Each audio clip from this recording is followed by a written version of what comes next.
Energy Tech Podcast presented by OpSite Energy. Today we have Andrew Hines with Autosol joining Mike in the booth live from ICC 2025. Welcome to the show, guys. Hey, Jeff, this is going to be a great show. I am your co-host, Mike Flores, of course, with the Energy Tech Podcast. We're here live at ICC 2025, the heart of Sacramento, in a new facility where Ignition, inductive automation, is hosting. And with us is Mr. Andrew Hines with Autosol. Andrew, welcome, man. Thank you for taking time to join us. We're really glad to have you. You know, when I think of Autosol, it's a staple, I think, in especially in oil and gas or energy. But I also think that Autosol has some great practice in other industries and it's been around a while. And I want you to tell us a little bit about that first. And then before that, tell us what your role is at Autosol, Andrew, yourself. So I'm the Senior Manager of Digital Operations for Autosol, and my background has been in primarily edge-related networks, field area networks, all things that have to do with edge that lead up into the infrastructure. And that's where Autosol fits perfectly. They lead to all, they talk to those devices, and they deliver that bucket of data up to the end user. Yeah, and so in doing so, you know, what are some of the things that Autosol is doing, you know, aside from, before I target some products at Autosol, I want to talk about, you know, Autosol as the organization and what you're doing in partnering with Ignition. Naturally, you're here at ICC, but for a very long time, you've been partners. What does that look like for Autosol and Ignition or inductive automation? Yeah. So how it is that, you know, how you put the Lego blocks together for this. Autosol is a piece in inductive automation. Inductive automation with this great group of people that we have here it's an excellent tool for visualization and to be creative. Let engineers build things without being told what to do. It is the art of the possible.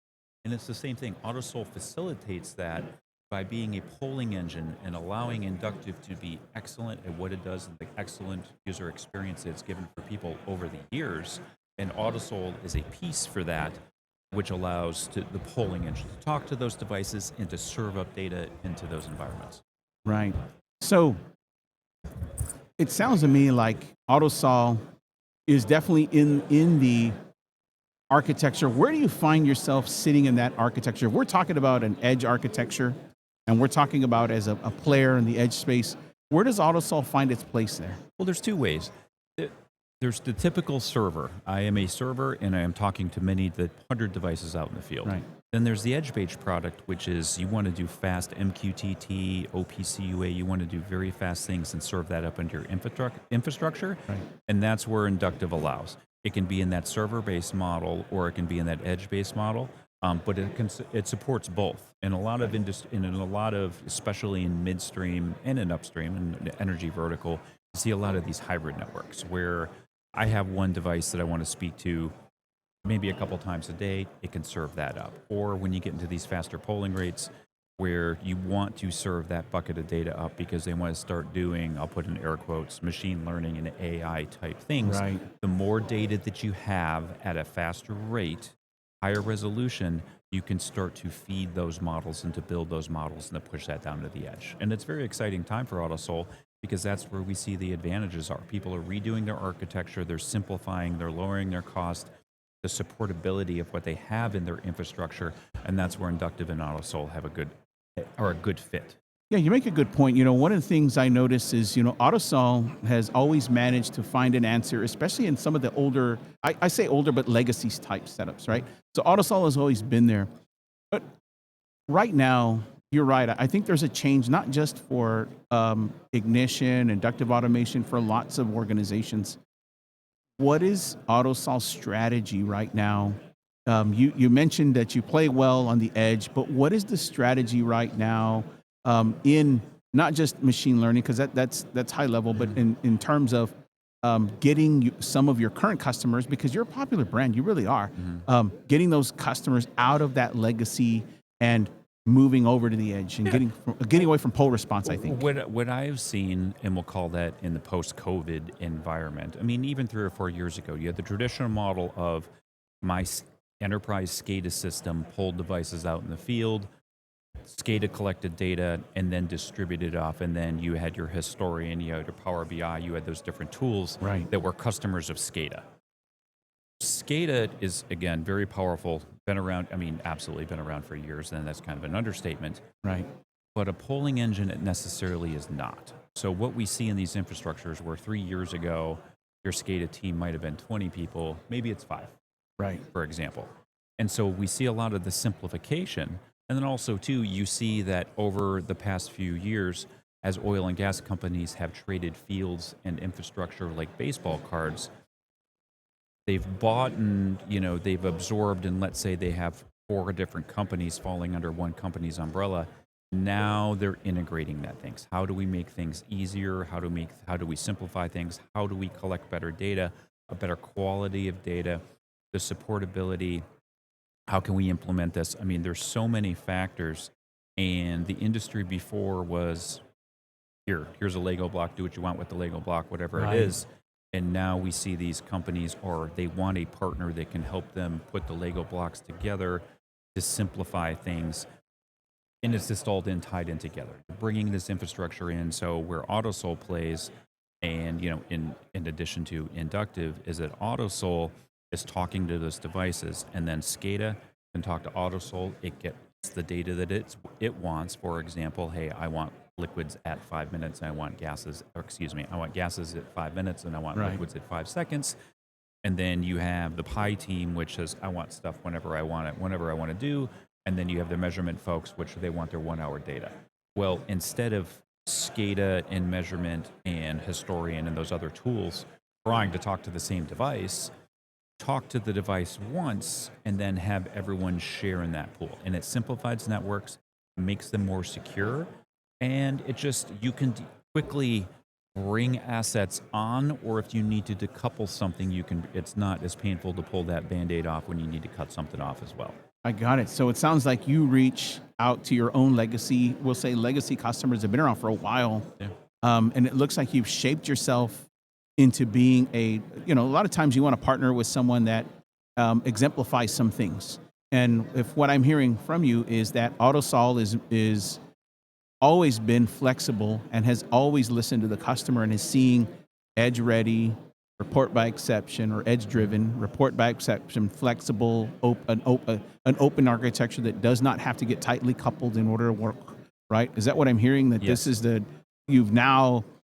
I think it's always been in the DNA of Autosol, but it sounds to me like it's just been hidden, I guess, Yeah, the industry is looking for people that can adapt and be nimble. And if I want a feature, one of the great things about working at Autosol is that if I want a feature, it's not like some of the big guys and, oh, hey, that feature would be 2 years or 12 or 24 months away. Right. Autosol's very nimble that we want that voice of customer. Tell us what we need to do. How can we complement you? We are partners in this together, and to be able to adapt quickly. And especially in today's environment, as things are changing very quickly, and do it now type of attitude, Autosol is very nimble, and it's very important. And like you just said, in our DNA, it is the voice of customer. How we're listening to the customer, not saying, hey, what do you want us to do?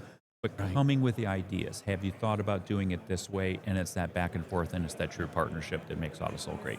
Yeah. And so let me ask you, when we'll take a tradition, I wouldn't say traditional, but let's say oil and gas. In the space of energy, you typically have a value chain. You have a drilling, you complete a well, then you flow it back, you go into production, then you move into a downstream space, right? Midstream, then you have downstream refinery ops. Aside from that value chain, where else does Autosol fit in? Well, especially when you're looking at utilities infrastructure. Okay. As we all know, and we can read in the news and how, whatever the information we ingest, that infrastructure is old. And there's a lot of older stuff that's out there. And you have this skills gap where you have a retiring workforce, and then the workforce taking that over is newer, and they grew up on different technologies. Yes. And just being straightforward, they're more familiar with typing on a keyboard or working on an Xbox, an Xbox or a PlayStation, and used to that compared to drive out in the field and go fix this thing. They want to do things more remotely. Yes. And the communications infrastructure is available to us. Okay, so once you have those pipes in, I want to get more data because I want to make better decisions. The more data I have, the better decisions I can make. I can optimize. I can make sure that what's going on with those devices out in the field. So it's from a supportability. We see this in utilities. There's going to be a lot of investment in utilities. We're going to see a lot of changing in that. The water infrastructure, people need more water. There's more people living in areas, even now compared to 10 years ago, where that water infrastructure is very important, and counting not just on a daily basis, but maybe on an hourly basis, what's going on as people turn the heat on, go get a glass of water. It's much more sensitive, and there's just a ton of technologies. Like, our customers are just bombarded, and what Autosol is offering in partnerships with Inductive and other things is that, how do we make this easier? How do we make your life easier? So, because I was the field tech guy that got the call at 5 o'clock in the morning and wasn't home till midnight. Okay? That's old, and I don't want to do that to my guys that are out in the field. So how can we make your life easier? How can we give them a better user experience, make more money, save money, be more efficient with my resources? So what I'm hearing is, it's not just about flexibility, but it sounds to me like you said something that this is just popping up no matter how you talk about it, and it's sort of what I call a thread or a theme. Two things. The first one is a higher digital expectation, right? Mm-hmm. The second is the generational gap that exists that runs right alongside that digital expectation. So if you're a Gen X or you're let's say, and we'll call it, I think it's okay to say, but you have an age group, which is a boomer generation. Mm-hmm. Then you have a Gen X group. So the digital expectation has changed between groups. And it sounds to me like you're conveying the same story told over and over in our space and in industrial automation and technologies. There is that gap, and it's happening right before us, right? Yes. And do you, when you see this, what is Autosol's strategy in working with a customer to do that? You talked about flexibility. You talked about, what you're doing when you're listening. What kind of expertise does Autosol bring to bear for that? So we have a very, I want to say this to articulate it correctly. Autosol has a very intelligent, after working in the industry for a while and seeing how people play from an engineering standpoint, how they view what that workflow is, different company cultures. Autosol has an excellent culture of very smart, personal people. We want to listen. We're not just making code and throwing it out and saying, hey, here's the widget that I just made for you. Do whatever you want with it. I don't care. Right. We're listening. We want to improve because, again, we're all coming from the standpoint of we want to make your life better. We're all technology guys. We love making technology. We love building those pieces. We're all come from a development engineering type background. Yes. And listen to the customer and be part of those collaborative groups to listen to the customer. No, I think you're right. I think that collaboration. Well, you're just saying something that makes a lot of sense because typically the good news is you don't have to box Autosol into this software company. Correct. It sounds more like what you want to do is work your way back from the problem with the customer, with the client, in whatever vertical you're talking about.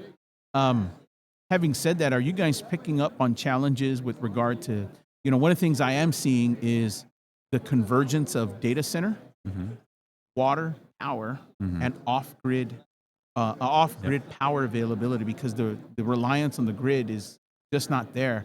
So it sounds like Autosol's a fit right inside of that type of convergence. Yeah, absolutely. There's a stat that puts it in perspective because we are, you said a good point. Okay, there's huge investment in these AI data centers. Again, I'll put that in air quotes. Right. Okay. Well, sitting to power those, you need a lot of power to do those things. And I'll put it in perspective. A stat that I heard was if I go on my phone, I do a Google search, basic Google search, it's 0.03 watts of power. When I go into Grok or ChatGPT, that takes 3 watts for that same thing. A lot more power. And it's not something magical that comes out of the socket. And so water infrastructure, cooling, how am I going to get power to it? How am I going to talk to it? How am I going to get this data? Because you're not going to build these power gen plants and they have 1,000 people working at them. It is not like the old school stuff that, I experienced 20 some years ago, 30 some years ago. Now it's that same thing is going to be operated by 5 people. Yes. And I'm just pulling a figure, but you can kind of Sure. understand what my point Absolutely. is. So there's so much automation, but it's very critical. There's a lot of technology at play. And where Autosol complements is we can look at what that challenge is and saying, you need to think about these 10 things. Maybe I have the answer to 3. I have some partners that can deal with the other 5, but to put it together so the end user is not traditionally what they're doing and saying, I need to put these 10 pieces together. They're partnering with companies like Autosol, and it's starting off of, I have solid communications infrastructure. Where is the data going? You have this automation. You have great partners this way. How am I going to visualize? How am I going to make that better? Again, good user experience, make more money, save more money, improve safety. Right. Things of that nature. One of the things I wanted to mention is it sounds like Autosol is a solution at the edge as well, but on the I'll add this on the governance side, and what I mean by that is whether your data center off grid in that challenge, there is new rules coming out about how granular you need to be with tracking usage of water in a water-cooled data center. Yeah. I was recently on a project in Canada, and they were running some old-style meters, Modbus RTU. There was some conversion, and they wanted more granular water usage at their facilities because the government, and this is happening in the United States too, where there's a granularity and a requirement now for data governance and reporting that upward. So it sounds like what you're saying is, hey, we can get down to the granularity if we absolutely have to, whether that's sub-millisecond data or we're talking about, typical MQTT and data that's typical, right? Yeah. And let me ask in this way. If I'm a player, a smaller player, I don't have the Chevron budget. I don't have the Meta budget. We're talking 2 verticals. I'm in West Texas. I have just been called on to either be a supplier of gas. I'm a supplier of water. We're going to be taking saltwater disposal, and we're going to be moving that fresh water over into brand new data centers. What does that look like if I'm a medium player and I want to get involved with Autosol? Yeah, so if you want to get involved with Autosol is I'll just go from my process. The first thing I do is, okay, you're a medium-sized company and say, I just heard about Autosol, someone told me, polling engine, etc.